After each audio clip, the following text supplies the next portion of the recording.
మన ప్రభు అయిన యేసుక్రీస్తు నామానికి మహిమ కలుగును గాక. చేరువచ్చిన సేవకులు శ్రీధర్ అన్నగారికి, అలాగే సహోదరులందరికీ క్రీస్తు నామమున వందనాలు తెలియజేస్తున్నాను. 6వ వచనంలో, ఈయన అయితే ఇప్పుడు మరి ఎక్కువైన వాగ్దానములను బట్టి నియమించబడి మరి ఎక్కువైనటువంటి నిబంధనకు మధ్యవర్తి అయి ఉన్నాడని.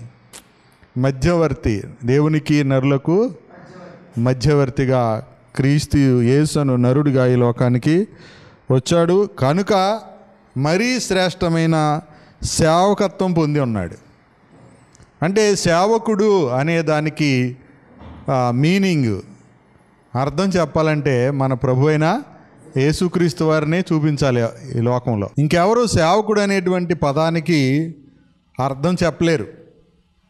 అంటే వారి జీవితము సేవకుడు అనే పదానికి సరిపోదు.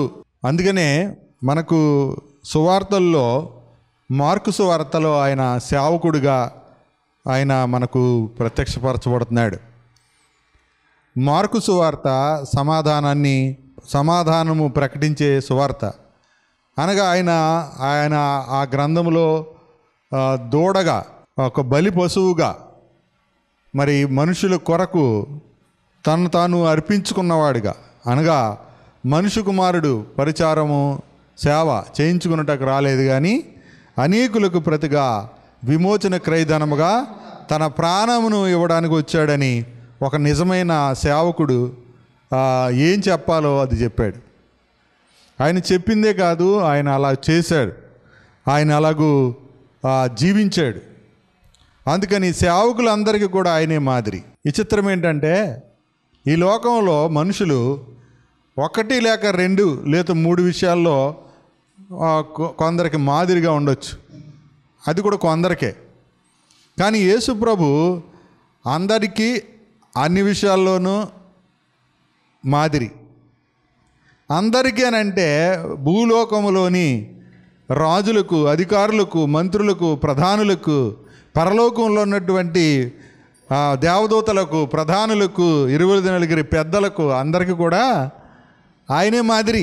ఎందుకంటే ఆయన ఎక్కువైన నిబంధనకు మధ్యవర్తి, ఎక్కువైనటువంటి శ్రేష్టమైనటువంటి సేవకత్వం పొందినటువంటి వాడు.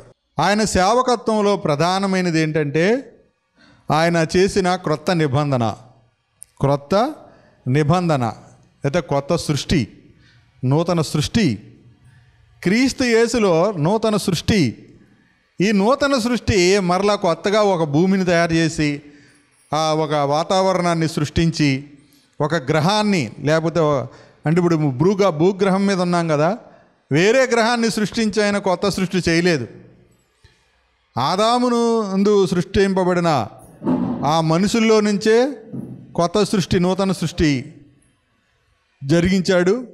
అలాగే ఈ సృష్టి అంటే మొదట సృష్టించిన సృష్టినే మరి ఆయన నూతన పరుస్తున్నాడు.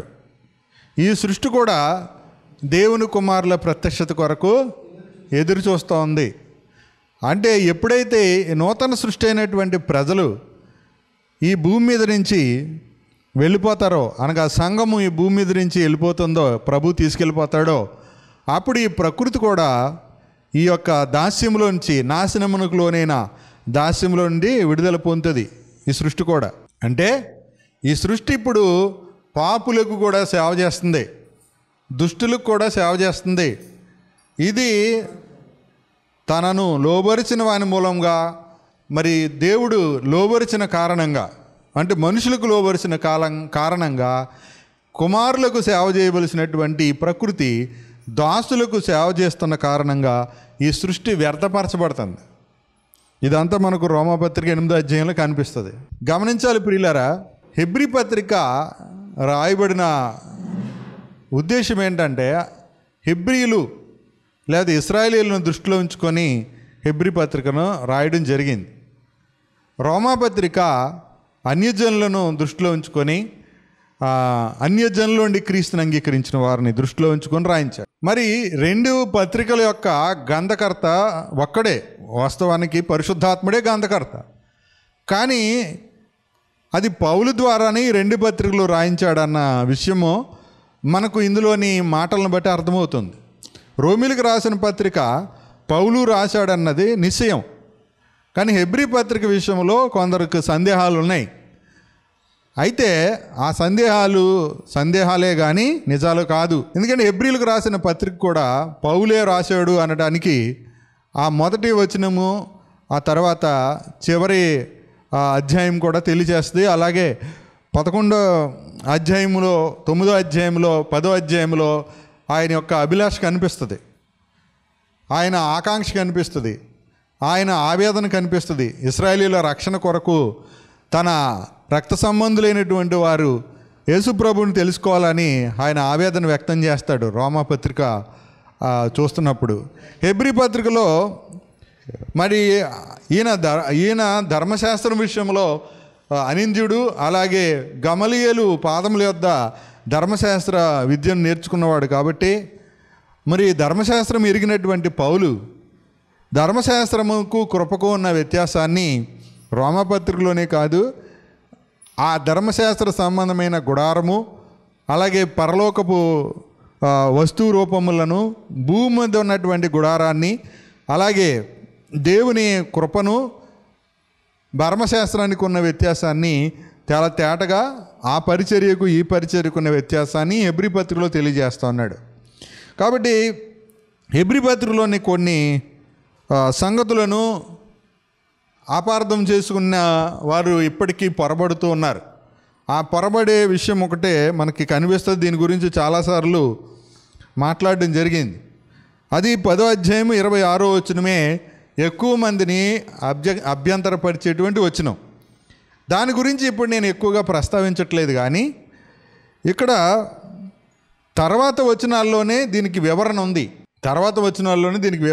అంటే హెబ్రీలైనటువంటి చాలామంది, లేకపోతే యూదులైనటువంటి వారు ఏమయ్యారని అంటే, వాళ్ళు సత్యాన్ని గురించినటువంటి అవగాహన వాళ్ళకు ఉంది, ఉన్నా కూడా వాళ్ళు బుద్ధిపూర్వకంగా పాపం చేస్తే ఆ పాపములకు ఇక బలి ఉండదు, కానీ న్యాయపు తీర్పునకు భయముతో ఎదురు చూడాలి అని. అసలు బుద్ధిపూర్వకంగానే పాపం అంటే ధర్మశాస్త్రాన్ని అతిక్రమించడమా? ఇక్కడ ధర్మశాస్త్రాన్ని అతిక్రమించటమా? కాదు. ఎందుకంటే కింద చెప్తున్నాడు, అసలు ధర్మశాస్త్రాన్ని అతిక్రమిస్తేనే ఏమన్నాడు, కనికరింపకుండా అని చూడండి. 28వ వచనం, ఎవడైనను మోషే ధర్మశాస్త్రమును నిరాకరించిన యెడల 2-3 సాక్షుల మాట మీద కనికరింపకుండా వాడిని చంపించేస్తారు కదా. అంటే అసలు ఈ వచనానికి 26వ వచనానికి సంబంధం లేదనమాట.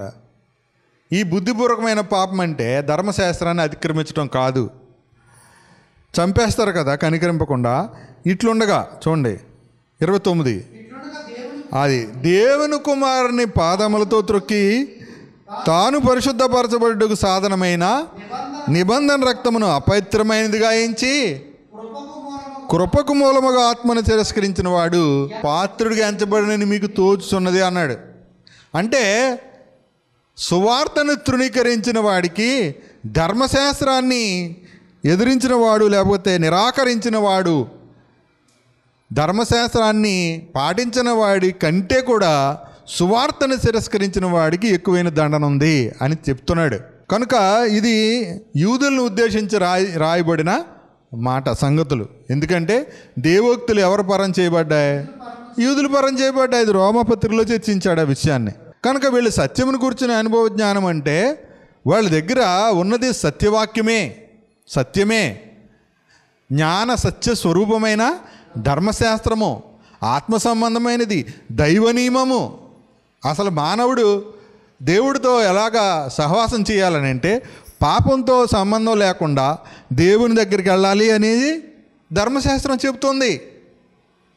పాపం చేస్తే దేవుడి దగ్గరికి మనిషి వెళ్ళలేడు.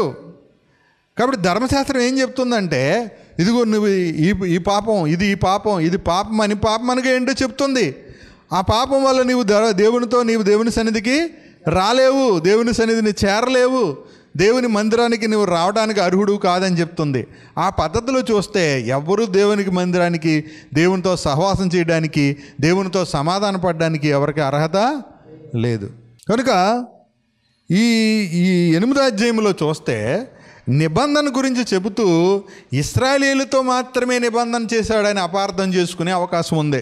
ఏది చూడండి, 8వ వచనం, 8:8. అయితే ఆయన ఆక్షేపించి ఎవరితో చెప్తున్నాడు? ఇశ్రాయేలీయులతో చెప్తున్నాడు.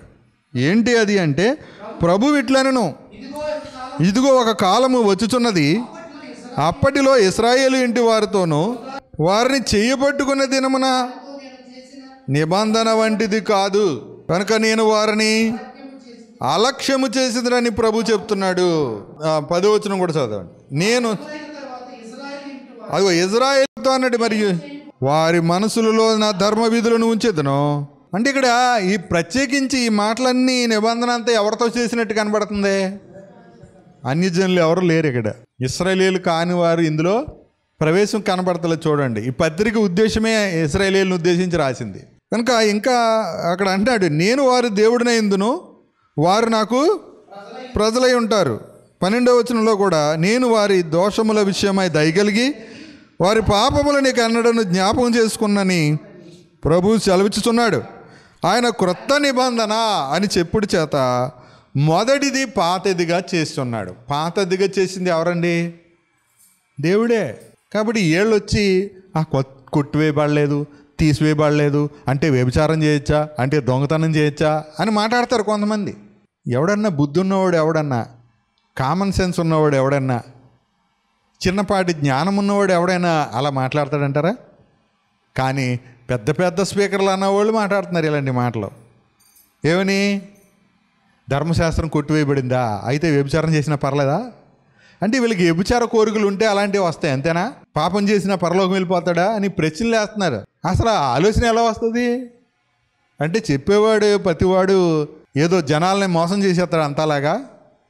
పాపం చేసినా పరలోకం వెళ్తారు పర్వాలేదు అని చెప్పేస్తే ఇన్నేవాళ్ళు అంతా పిచ్చోళ్ళ మోసపోతారా? అంత ఉట్టినే మోసపోతారా? ఒకవేళ స్వస్థతల పేరుతో మోసం చేసేవారినైనా జనాలు నమ్ముతారేమో, కానీ పాపం చేసినా పర్వాలేదు పరలోకం వెళ్తాడని చెప్తే ఏ బుద్ధిహీనుడు కూడా నమ్మడు, అంతేనా? మరి అలాంటిది ఆయన చెబుతున్నది ఏంటి ఎవరితోటంటే, ఇక్కడ ఇశ్రాయేలీయులతో మాట్లాడుతూ ఉన్నాడు. క్రొత్త నిబంధనకి పాత నిబంధనకి వ్యత్యాసం తెలియంది ఎవరికి? ఇంతకే ఇశ్రాయేలీయులకి. యేసు ప్రభు ద్వారా ఆయన చేసిన క్రొత్త నిబంధన వాళ్ళకి తెలియలేదు కాబట్టే ఈ రెండిటి మధ్య వ్యత్యాసం, ఆ గుడారానికి పరలోకపు గుడారానికి వ్యత్యాసం చెప్తున్నాడు. ఆ నిబంధనలో యాజకుడికి, కొత్త నిబంధన యాజకుడి యేసుక్రీస్తుకు ఉన్న వ్యత్యాసం చెప్తూ ఉన్నాడు. ఇవన్నీ చెబుతూ వాళ్ళు సువార్త చెప్పాడు. వాళ్ళకి సువార్త చెప్పిన తర్వాత వాళ్ళు ఇంకా సువార్త తెలుసుకొని కూడా, సత్యమును గురించిన అనుభవ జ్ఞానం పొంది కూడా వాళ్ళు పాపం చేస్తూ ఉన్నప్పుడు వాళ్ళకి ఎలాంటి శిక్ష కలుగుతుంది అని అంటే, ఏ పాపం అది అని అంటే, అక్కడ 29వ వచనంలో 10:29లో చెప్పిన పాపం అన్నమాట. దేవుని కుమారుణ్ణి పాదములతో తొక్కే పాపం. ఎవరైతే విశ్వసించారో, నేను పరిశుద్ధపరచబడ్డానికి సాధనమైంది ఏంటి? నాకు దేవుడిచ్చింది యేసుక్రీస్తు రక్తం. ఆ రక్తాన్ని నేను అపవిత్రమైంది ఎంచితే నాకు ఇంకా క్షమాపణ ఉంటుంది చెప్పండి? మూడోది, ఇక్కడ 3 పాపాలు, 3 వ్యతిరేకమైనవే. కృపకు మూలమైన పరిశుద్ధాత్మను తిరస్కరిస్తే ఈ యుగమందైనా రాబో యుగమైందైనా అసలు క్షమాపణే లేదు. ధర్మశాస్త్రానికి విరుగుడు ఉంది. ధర్మశాస్త్రానికి విరుగుడు యేసుక్రీస్తు వారే. యేసుక్రీస్తు ధర్మశాస్త్రాన్ని తన శరీరం అందు ఏం చేశాడు? కొట్టివేశాడు, లేకపోతే ముగించాడు. ఆయన ధర్మశాస్త్రానికి ఏమై ఉన్నాడు? సమాప్తి అయి ఉన్నాడు.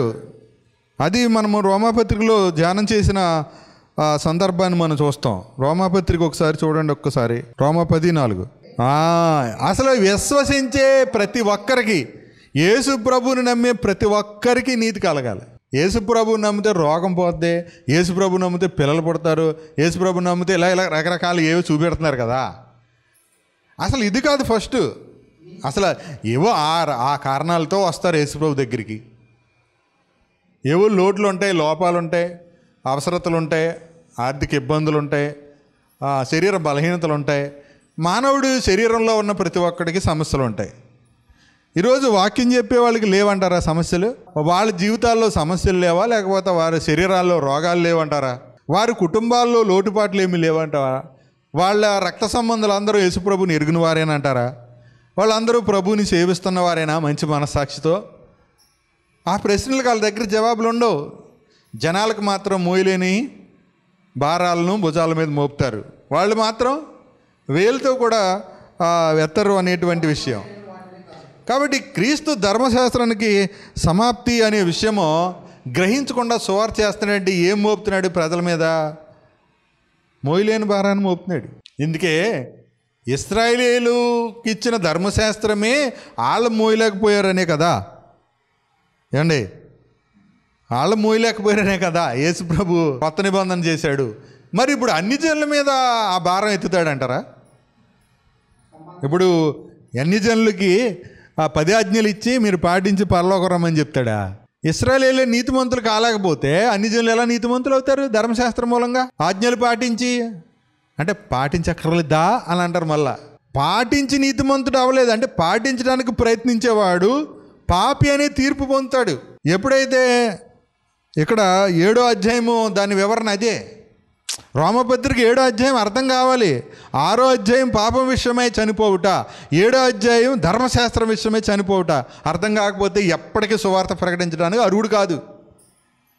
అలా ప్రకటించేవాడు భిన్నమైన సువార్త ప్రకటిస్తున్నాడని నిక్కర్చి రూఢిగా చెప్పొచ్చు. ఇక అందులో సమస్య ఏం లేదు. అంటే ఒకటి, యేసుక్రీస్తుతో సంబంధము పాపం విషయమే మృతుడు అవ్వాలి.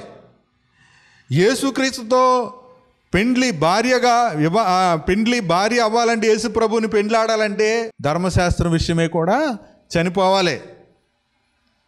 ధర్మశాస్త్రం విషయమే చనిపోకుండా క్రీస్తుని చేరేటువంటి కొత్త సృష్టి అయ్యేటువంటి అవకాశం లేదు. పాతవి గతించను అంటే ఏంటి? ధర్మశాస్త్రం అంటే మరొక మాటలో చెప్పాలంటే మతము, ఆచారాలు. అందుకనే ఏమంటాడంటే దాన్ని శరీరానుసారముగా హెబ్రీ పత్రికలోనే ఉంది చూడండి. 7వ అధ్యాయము హెబ్రీ పత్రిక చాలా స్పష్టంగా ఉంది. అసలు ధర్మశాస్త్రం దేనికి? 15 శరీరానుసారముగా నెరవేర్చబడు ఆజ్ఞ గల. అసలు యేసు ప్రభు ధర్మశాస్త్రాన్ని బట్టి నియమించబడలేదు. ధర్మశాస్త్రాన్ని నెరవేర్చడానికి ఆయన బలయ్యాడు, కానీ ఆయన నియమించబడింది మాత్రం ధర్మశాస్త్రాన్ని బట్టి కాదు. రెండవది, ఆయన లేవి క్రమంలో వచ్చిన యాజకుడు, అంతకంటే కాదు. ఈ 7వ అధ్యాయంలోనే ఆ విషయాన్ని అంతటినీ చర్చించాడు. మరి అలాంటప్పుడు శరీరానుసారంగా నెరవేర్చబడే ఆ ధర్మశాస్త్రాన్ని అన్ని జనులకు ఇస్తే అన్ని జనులు నీతిమంతులు అవుతారా? ఎప్పటికవరు. ఆ విషయాన్ని రూఢిపరుస్తూనే అసలు రక్షణ ఎట్లా కలుగుతుంది, దైవ సంకల్పం ఏమిటి అనే విషయాన్ని రూఢిపరుస్తూ రోమాపత్రిక రాశాడు. రోమాపత్రిక అన్యజనులకు సువార్తగా దేవుని నీతిగా పరిచయం చేస్తే, హెబ్రీ పత్రిక యూదులైనటువంటి వారికి దేవుని నీతిని పరిచయం చేయడానికి రాశాడు. కనుక బుద్ధిపూర్వకంగా చేసే పాపము యూదులకు సువార్తను తిరస్కరించటం. ఇంకో మాట చెప్పమంటారా? అన్యజనులైనా సరే సువార్తను తిరస్కరించటమే వాళ్ళకి మరణకరమైన పాపం.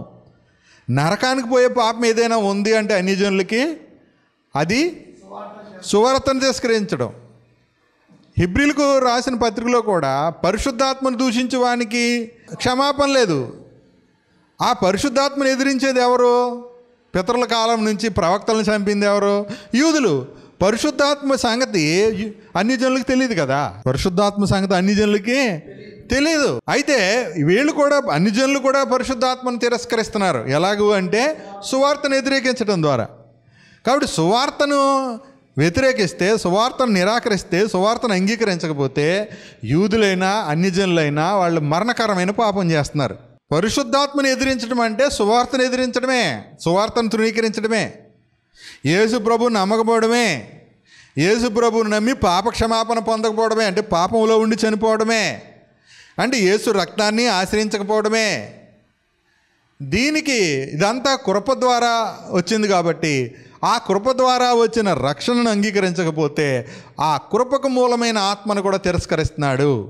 అంటే పాపం విషయమై చచ్చిపోయి నీతి విషయమై సజీవుడైనటువంటి కుమారుణ్ణి చేశాడు కదా. నీతిమంతుడిని చేశాడంటే కుమారుని చేశాడు. ఆ కుమారుడు నీతిమంతుడిగా జీవించడానికి పరిశుద్ధాత్మనే స్వాస్థ్యాన్ని సంచుకరువుని ఇచ్చాడు. చూసారా ఎంత మంచోడు దేవుడు. అర్థమైంది మీకు? అర్థం అవ్వలేదా? కుమారుని చేసి ఊడుకోలే. కుమారుడు మరి జీవించాలి కదా. కుమారుడు జీవించాలంటే అందరూ అన్నంతో అంటే భోజనం పలహారాలతో జీవిస్తున్నారు ఈ లోకంలో అందరూ. మరి అలాగే జీవిస్తే ఆ జీవితానికి ఈ జీవితానికి వ్యత్యాసం ఉండదు కదా. అందుకనే నీతిమంతుడు విశ్వాస మూలముగా జీవించుననే ఆత్మ నియమంలోకి తీసుకొచ్చాడు, విశ్వాస నియమంలోకి తీసుకొచ్చాడు, విశ్వాస న్యాయాన్ని బట్టి జీవించడానికి తీసుకొచ్చాడు. ఇప్పుడు అన్యులను యూదులను ఏక శరీరం చేశాడు. ఎఫ్సి పత్రికలోని 2వ అధ్యాయం యొక్క వివరణ. 3వ అధ్యాయంలో క్రీస్తు మర్మము అందరికీ తేటపరచాలనుకుంటున్నాడు. ఏంటి? 3వ అధ్యాయంలో క్రీస్తు మర్మం అందరికీ తేటపరచాలి. ఇశ్రాయేలీయులకు మాత్రమే కాదు, అందరికీ అనే విషయం 3వ అధ్యాయంలో మనకు కనిపిస్తుంది.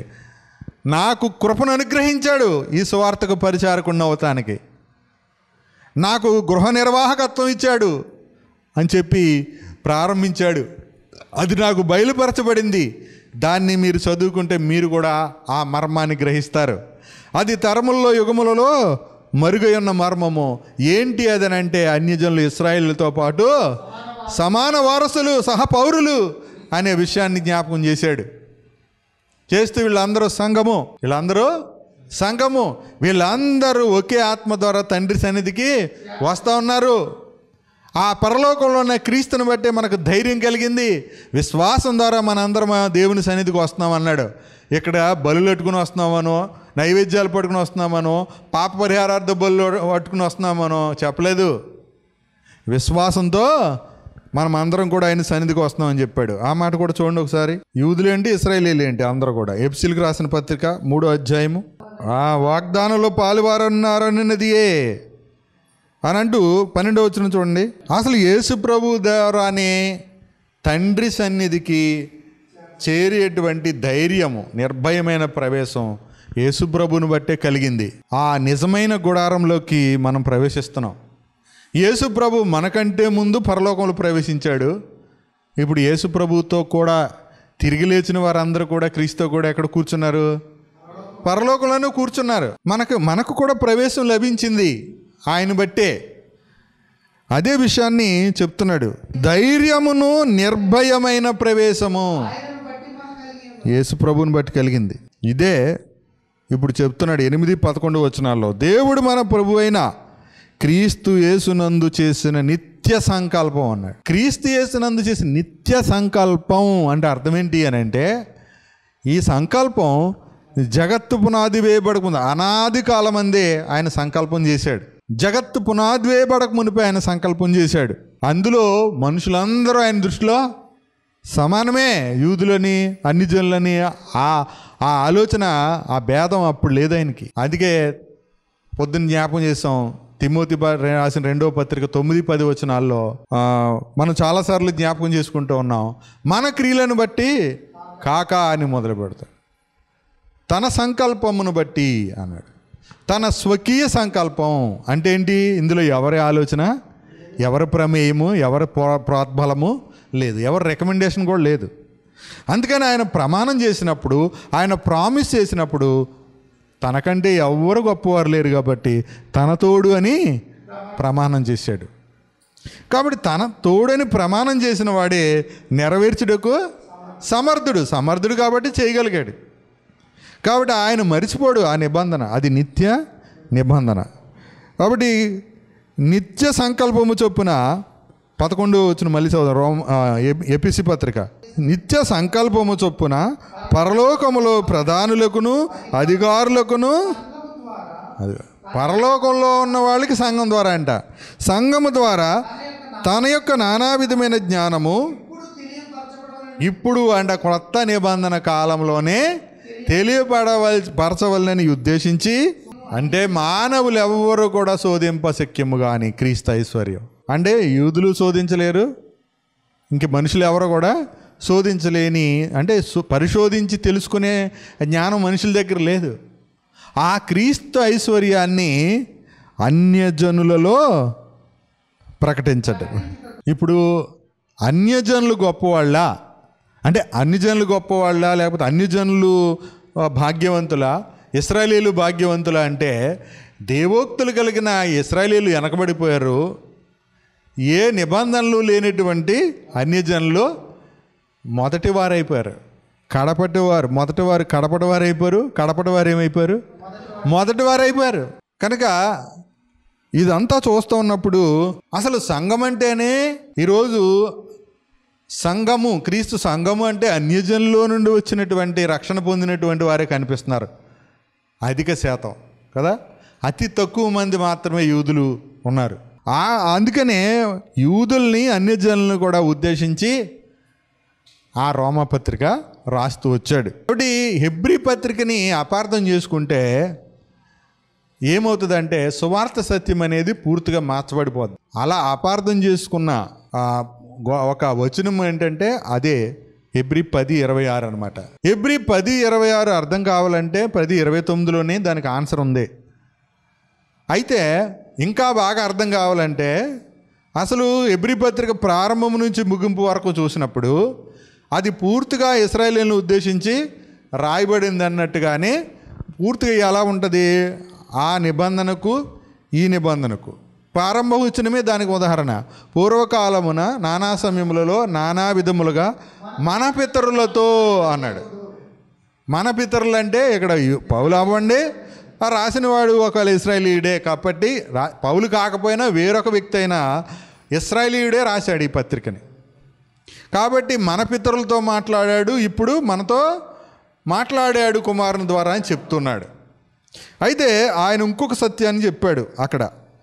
ఇశ్రాయేలీయులుగా రాశాడు కదా, అయితే మనకు సంబంధం లేదా అని ఎవరైనా అపార్థం చేసుకునే అవసరం కూడా ఉంది. ఇశ్రాయేలీయులు అంటే ఇశ్రాయేలీయులు మాత్రమే దేవుని పిల్లలు అంటే ఇశ్రాయేలీయులకు లేకపోతే అబ్రహాము కలిగిన విశ్వాసం కలిగిన వారందరూ ఇశ్రాయేలీయుల లెక్కల్లోకే వస్తారు. ఇశ్రాయేల్ అంటే దేవుని జ్యేష్ఠ కుమారుడు అని అర్థం, నిజమైన అర్థం అది.